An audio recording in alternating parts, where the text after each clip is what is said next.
തിരുവചന സന്ദേശങ്ങൾ ശ്രവിക്കുന്നതിനായി ഭാഗ്യവചനധാര ഇന്ന് തന്നെ സബ്സ്ക്രൈബ് ചെയ്യുക. ദൈവം നിങ്ങളെ അനുഗ്രഹിക്കട്ടെ.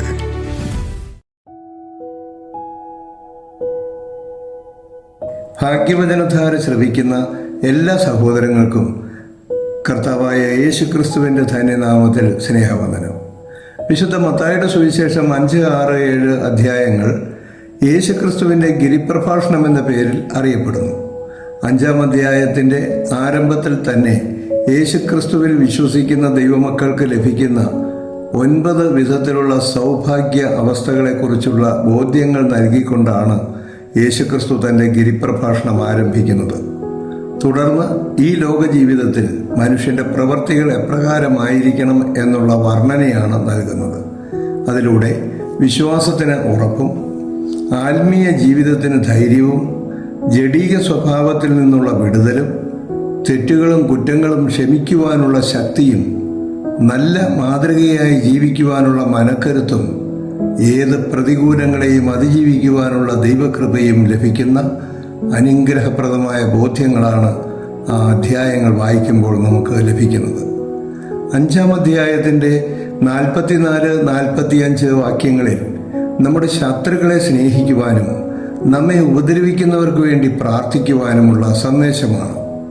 ഇപ്രകാരമുള്ള ദൈവീക സന്ദേശം അനുസരിച്ച് ജീവിക്കുന്ന മക്കൾക്ക് ലഭിക്കുന്ന പ്രതിഫലവും വാഗ്ദാനം ചെയ്തിട്ടുണ്ട്. അതെന്താണെന്ന് അറിയണ്ടേ? ശത്രുവിനെ സ്നേഹിക്കുന്നവർക്കും നിങ്ങളെ ഉപദ്രവിക്കുന്നവർക്ക് വേണ്ടി പ്രാർത്ഥിക്കുന്നവർക്കും ലഭിക്കുന്ന പ്രതിഫലം അവരെ പിതാവിൻ്റെ പുത്രന്മാരായി അംഗീകരിക്കുന്നു എന്നതാണ്. നമ്മുടെ ജീവിതത്തിൽ സുഹൃത്തുക്കളോ ബന്ധുമിത്രാദികളോ മാതാപിതാക്കളോ സഹോദരങ്ങളോ അവരറിഞ്ഞോ അറിയാതെയോ ചെയ്തു പോയിട്ടുള്ള തെറ്റുകളും കുറ്റങ്ങളും ഓർത്ത് നമ്മുടെ മനസ്സിൽ ശത്രുതാ മനോഭാവം വളർത്തിയിട്ടുണ്ട് എങ്കിൽ അവയെല്ലാം ദൈവസന്നിധിയിൽ ഏറ്റുപറഞ്ഞ് ഉപേക്ഷിക്കുവാനുള്ള മനക്കരുത്ത് ലഭിക്കുന്നു. അവരോടെല്ലാവരോടും ക്ഷമിക്കുവാനുള്ള കൃപ ലഭിക്കുന്നു. അവർക്ക് വേണ്ടി പ്രാർത്ഥിക്കുവാനുള്ള പ്രശാന്ത മനസ്ഥിതി ലഭിക്കുന്നു. അങ്ങനെ അവരെ ഓരോരുത്തരെയായി ദൈവസന്നിധിയിൽ സമർപ്പിച്ച് ദൈവസന്നിധിയിൽ അവരോട് മാപ്പ് ചോദിച്ച് അവരോട് ക്ഷമിച്ച് വ്യക്തിപരമായി നാം വിശുദ്ധീകരണം പ്രാപിക്കുവാനായിട്ടുള്ള ദൈവിക ശക്തി നമുക്ക് ലഭിക്കുന്നു. അങ്ങനെ ദൈവമക്കളായി ജീവിക്കുവാനാണ് ദൈവം നമ്മളിൽ നിന്ന് ആഗ്രഹിക്കുന്നത്. 6-ാം അധ്യായം 31, 32 വാക്യങ്ങൾ വായിക്കുമ്പോൾ എന്ത് തിന്നും എന്ത് കുടിക്കും എന്ത് ഉടുക്കും എന്ന് വിചാരപ്പെടരുത് എന്നാണ്. ഇവിടെ ഭക്ഷണത്തെക്കുറിച്ചും വെള്ളത്തെക്കുറിച്ചും വസ്ത്രത്തെക്കുറിച്ചും മാത്രം ചിന്തിച്ച് ജീവിക്കുന്നവർ ഏക സത്യദൈവത്തെ പൂർണ്ണമായി ഹൃദയത്തിൽ സ്വീകരിക്കാത്തവരാണ്. അങ്ങനെയുള്ളവരുടെ ഉപവാസത്തെക്കുറിച്ചും ദൈവമക്കളുടെ ഉപവാസത്തെക്കുറിച്ചും വ്യക്തമായ ബോധ്യമാണ് 6-ാം അധ്യായത്തിൻ്റെ 16-ാമത്തെ വാക്യത്തിൽ നൽകുന്നത്. 17-ാമത്തെ വാക്യത്തിൽ ദൈവമക്കൾ ഉപവസിക്കേണ്ടത് എങ്ങനെയാണെന്നും വ്യക്തമായി ബോധ്യം നൽകുന്നു. അതുപോലെ സ്വർഗത്തിൽ നിക്ഷേപങ്ങൾ സ്വരൂപിക്കുവാനുള്ള മാർഗങ്ങളും പറഞ്ഞു തരുന്നു.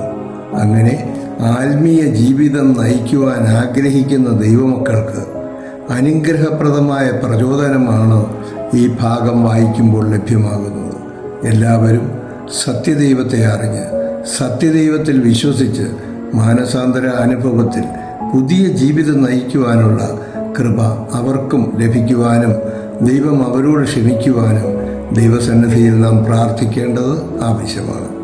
വിശുദ്ധ മത്തായിയുടെ സുവിശേഷം 6:10 പറയുന്നത് പോലെ ദൈവരാജ്യം ഭൂമിയിൽ സംജാതമാകുവാനും ദൈവഹിതം സ്വർഗത്തിലെ പോലെ ഭൂമിയിലാകുവാനും നമ്മൾ ഓരോരുത്തരും ചെയ്യേണ്ട പ്രഥമ കാര്യങ്ങളാണ് യേശുക്രിസ്തു വളരെ ലളിതമായി നമ്മെ ബോധ്യപ്പെടുത്തിയിട്ടുള്ളത്. അതനുസരിച്ച് ജീവിക്കുവാൻ, ദൈവരാജ്യം അനുഭവിക്കുവാൻ ദൈവം നമ്മളെ എല്ലാവരെയും അനുഗ്രഹിക്കട്ടെ എന്ന് പ്രാർത്ഥിക്കുന്നു. നന്ദി, നമസ്കാരം.